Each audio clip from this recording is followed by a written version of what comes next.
Season 3, Episode 2 of House of the Dragon reaffirms my main point from last week's review, that this season and House of the Dragon as a whole reminds me a lot of Game of Thrones Season 6. It's a bit 50-50. The good is fantastic television. The bad is frankly unforgivable. I would say, however, I really did enjoy this episode much more than last week. It was better paced and gave the actors something to actually work with. Sara Hess's writing really does confuse me, because she has shown, even in this episode, she's capable of some of the best writing House of the Dragon has to offer, yet, at the same time, her episodes tend to be filled with these nonsensical bullshit moments that drag what is good down. A lot of the times, these moments come when they insert original scenes, or adapt elements from Fire and Blood, but try and twist it in some way. With some of these larger story beats, it's hard to know where the blame actually falls.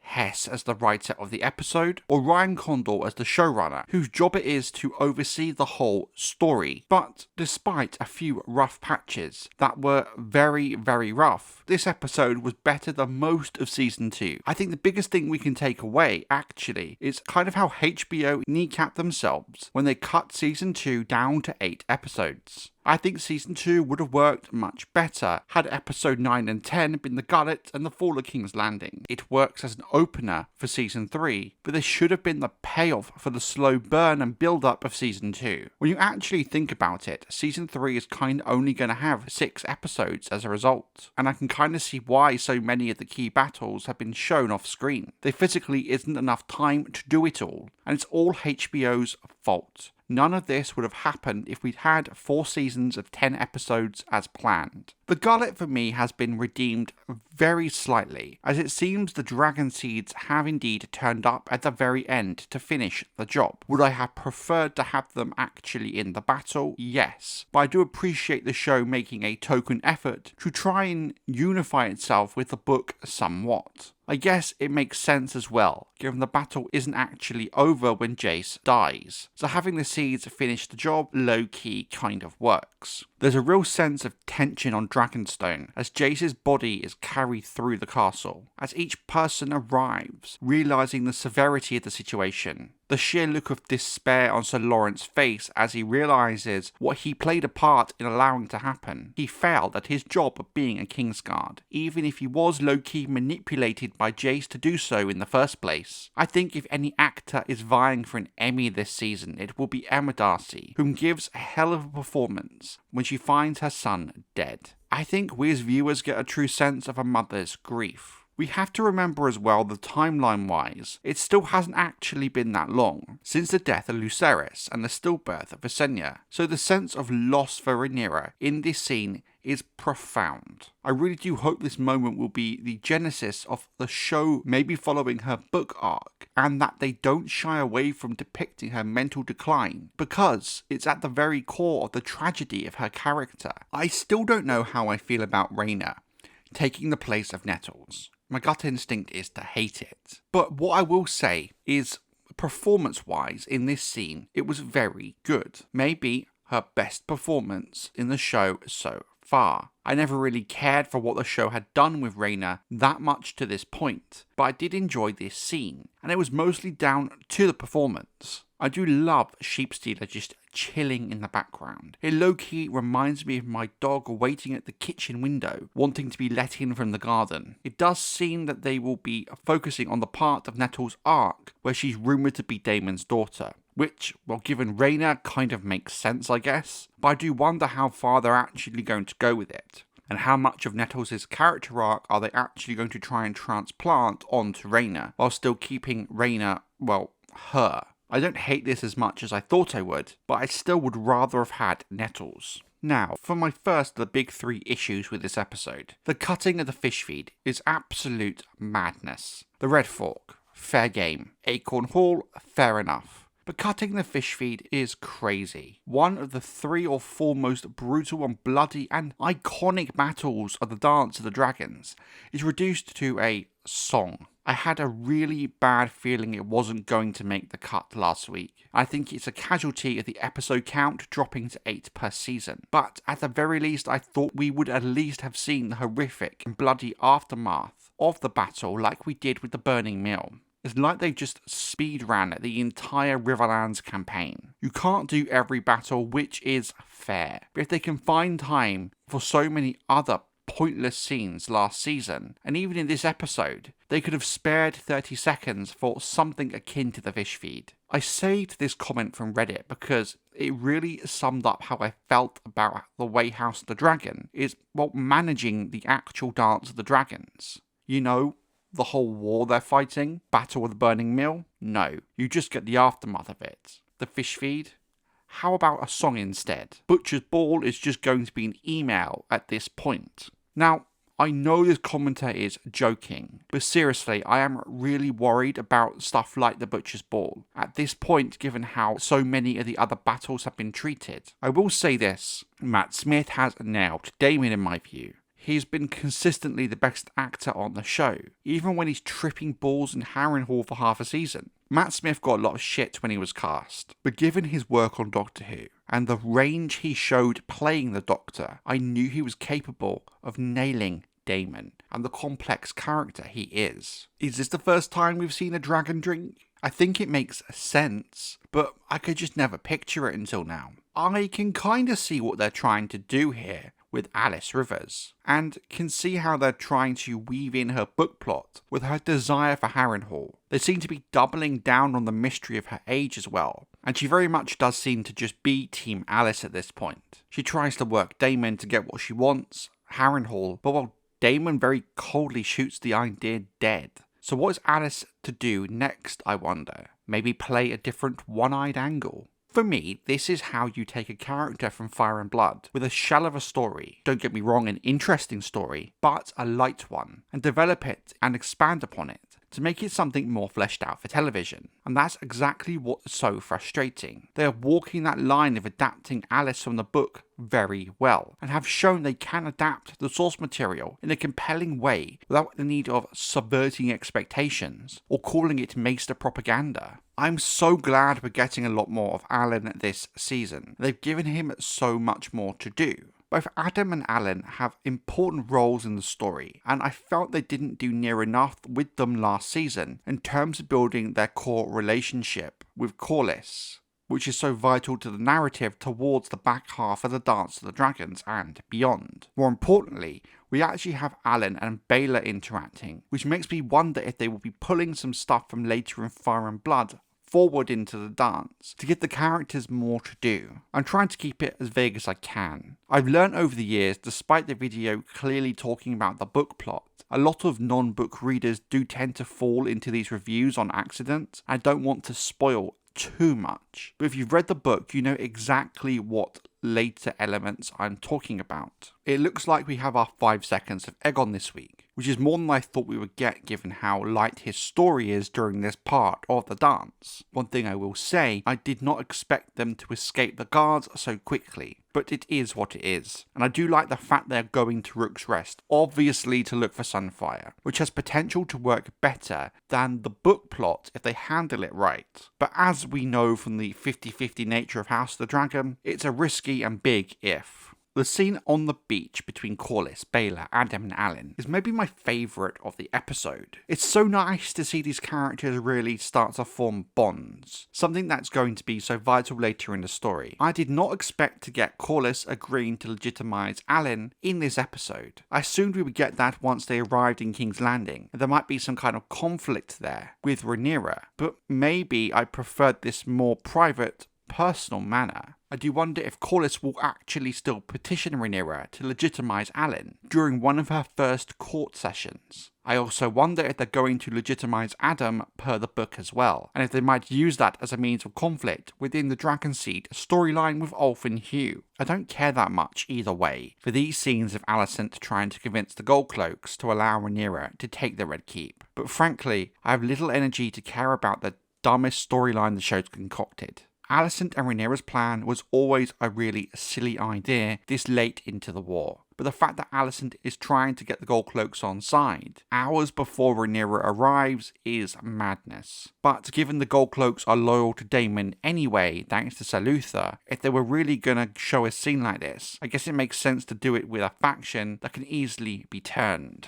You can tell Daemon just hates Ulf and Hugh, simply for the very thing they represent. This stain on what he sees as Targaryen and Valyrian supremacy. Given we know that Daemon will be at Tumbleton later in the season, I wonder if they've added this strange relationship between Daemon and the Seeds to justify some plot twist that book readers will know will happen there. If so, then this scene does a really good job at setting this up. I also really did enjoy this scene between Daemon and Mysaria. He knows her very well. He knows her game. He knows that self-preservation and her own rise is her main motivation. More so, she knows he knows her nature. Thus we get this very tense and interesting scene of half-truths, dancing around the fact they just have to deal with it. Emma Darcy does a really great job at expressing all the loss Rhaenyra has suffered. Her father, Lucerys, Jacaerys, Visenya, and it's strange to see a softer side of Daemon, and makes you kind of look at his character in a different way. In the book, there's this huge question as to whether Daemon did really love Rhaenyra, or did he just use her to stay relevant and stay in power? I think, at least in the show, while there is an element of that in their relationship during season 1, you cannot deny he does actually love her at the same time. In my view, this is how you adapt a character well, especially from a book like Fire and Blood. You use what you know of the character as a base and flesh out those areas before you add your more complexity to them. Now for me, this was the worst scene of the episode. Jasper Wilde attempting to rape Alicent. Remember, when I said Sarah Hess's writing was 50-50, this is exactly what I meant by that. For all the good she does do, she has one or two of these moments per episode that just baffle with how poor it is. This scene comes out of nowhere, with nothing established about Jasper Wilde, suggesting this is entirely his character at all. I can't fathom the point of this, or why they thought this was a good idea. Now I understand this is how you get Jasper into the dungeons, from which Orwell will send Daemon there later in the episode, where he then goes on to find Otto. But there are other ways that they could have done this without such an unnecessary and frankly awful scene. It really pulled me out of what was shaping up to be a solid episode, with just how sudden and jarring it was. Now I've seen a few people very pressed about the fact Rhaenyra is wearing sword and an armour, but to me it makes perfect sense. No one's actually expecting her to use her girl boss powers to become a master swordsman overnight, but it makes sense that in the event of a worst case scenario situation, she has a means to defend herself, even if it's just to buy a few seconds before someone like Daemon could help her. In a real fight, she's not going to win. She knows that, Daemon knows that. It's also likely been encouraged by Daemon because of the image it cultivates, that she's not a so-called weak and feeble woman, but a true, strong ruler. We also have some more moments of Daemon antagonizing the Dragonseeds, which again I think is going to play a big role in events to come during the back half of the season. I know a lot of fans don't love the show's version of Helaena, but I really don't mind what they have done with her. She retains her sweet and naive personality from Fire and Blood, but other than that, and being known to have been beloved by the small folk, her character does benefit from being fleshed out in the show. I like the Dragon Dreamer aspect of her as well, because I like the fact that House of the Dragon has the balls to tackle some of the magical side of the lore, but Game of Thrones minimised it greatly. Hell, we've got bloody green men making cameos. But given Helena's character in the show, I can sympathise why Alicent is working so hard to try and protect her. What I do hope is we get some interaction between Rhaenyra and Helaena, especially because of her dragon dreams, but more so that they are sisters, and it's something I think the shows fail to really establish. I hate the fact that Rhaenyra and Aegon have never really interacted at all. If there had been some kind of more complex relationship between them, even if it was resentful and bitter, it would have made this conflict so much more compelling. I know some of my family who only watch the show as it airs and don't really rewatch things forgot the fact that Aegon and Rhaenyra are even siblings, thanks to just how much prominence Rhaenyra and Alicent's relationship has gotten over that. I love this sequence of Aemond burning Harrenhal with Vhagar. It really harks back to Balerion the Black Dread burning the castle centuries ago, and makes me want to see this in live action. There is something really menacing in the way that Ewan Mitchell moves as Aemond whilst he's fighting, that I can't quite describe. I feel really sorry for Simon Strong. I think he really hoped he could get on Aemond's good side, as he did with Daemon, but little does he know, Aemond's sheer hatred for House Strong.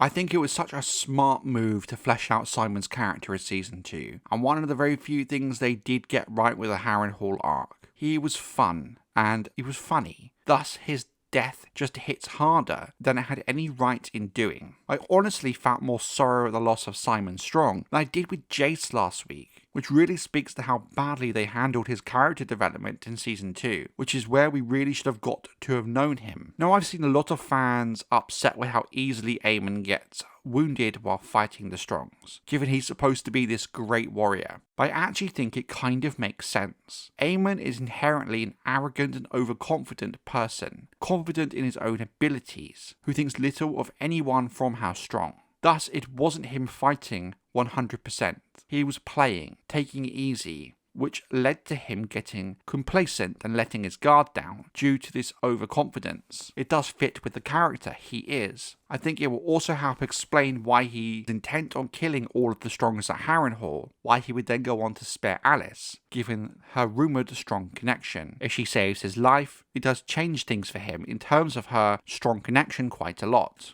Now, I really love this shot of the dragons flying over the Red Keep, because it's definitely a callback to this art from Rise of the Dragon. They did this last week as well with Jace, where his death scene looks like it's just like the art right out of the book. I think this courtyard sequence really does highlight for me just how crazy Alicent and Rhaenyra's plan actually is. If this were to actually be a bluff by Alicent, dragon nearby or not, Daemon there or not, Rhaenyra is very screwed. I guess this speaks to the level of trust between them. But to me, this whole idea from the moment they came up with it on Dragonstone in Season 2 was just poor writing. But saying that, though I hate the very concept of this happening, I did enjoy the way it was physically shown on screen, if that makes sense. I appreciate the fact that it wasn't this flawless plan, and they did face some resistance. It just seems to highlight how unlikely it was that Alicent had the time to get every single guardsman on side before Rhaenyra arrives, given for some reason Alicent set this plan in motion mere hours before her arrival. The Red Keep has hundreds of guards, all with their own commanders and loyalties. You also had the Kingsguard to deal with as well. It should have taken Alicent days to get everyone on side, so yeah, it would make sense there is resistance. I love how the throne room confrontation mirrors Ned in the throne room during Season 1 of Game of Thrones, with the gold cloaks switching sides. A nice little reference to the main books and show. I also like when they pull dialogue right from the book. In this case with Sir Luther. While not exactly the book quote, it's close enough in meaning.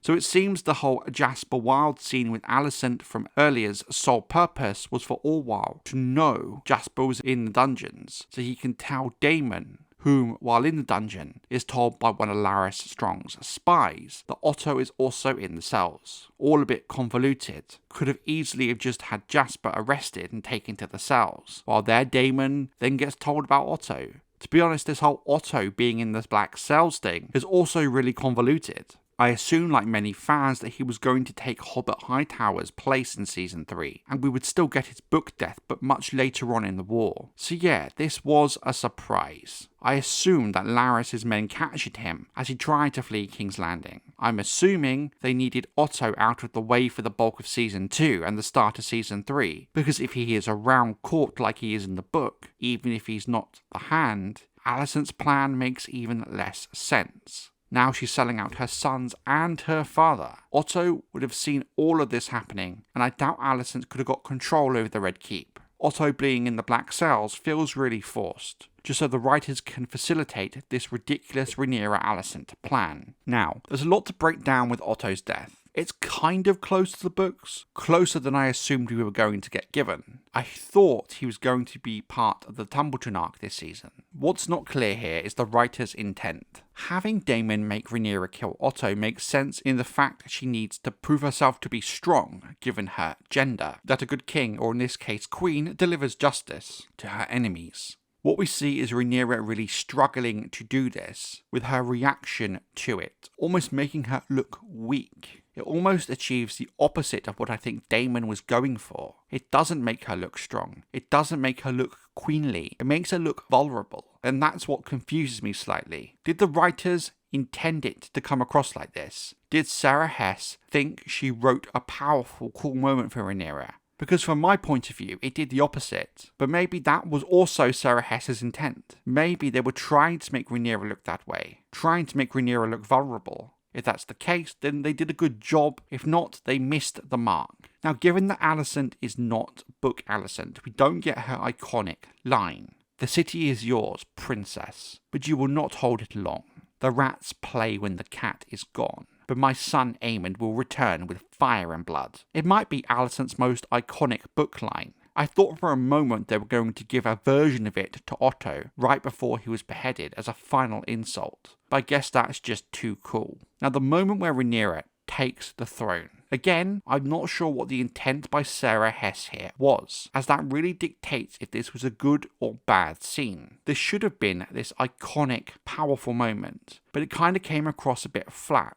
If anything, kind of awkward. You have Rhaenyra on the back of killing Otto, nervously taking her place on the throne, looking frankly emotional and vulnerable, and not like a confident queen. I expected her to take the throne and have this aura of power and legitimacy about her, but that's not what came across. But again, is this the intent? Were they going for an overwhelmed Rhaenyra who's not sure of herself? Did Daemon pushing her hard not to show weakness in this moment inadvertently make her look weak? This is why the intent in the scene is confusing, because like I said before, if this was the intent, it's a good scene. If this was supposed to be Rhaenyra looking powerful and strong, then it misses the mark. I think it really depends on how Rhaenyra's character evolves over the course of the season, and if Condal and Hess have the balls to give us the real Rhaenyra, who's a flawed, incredibly flawed, but compelling and interesting character. A Rhaenyra who made some huge mistakes. A Rhaenyra with a tragic story, with a real downward spiral of her mental health as she suffers personal loss after loss. So I think how I view this scene will change depending on how much book Rhaenyra we get, and the more we understand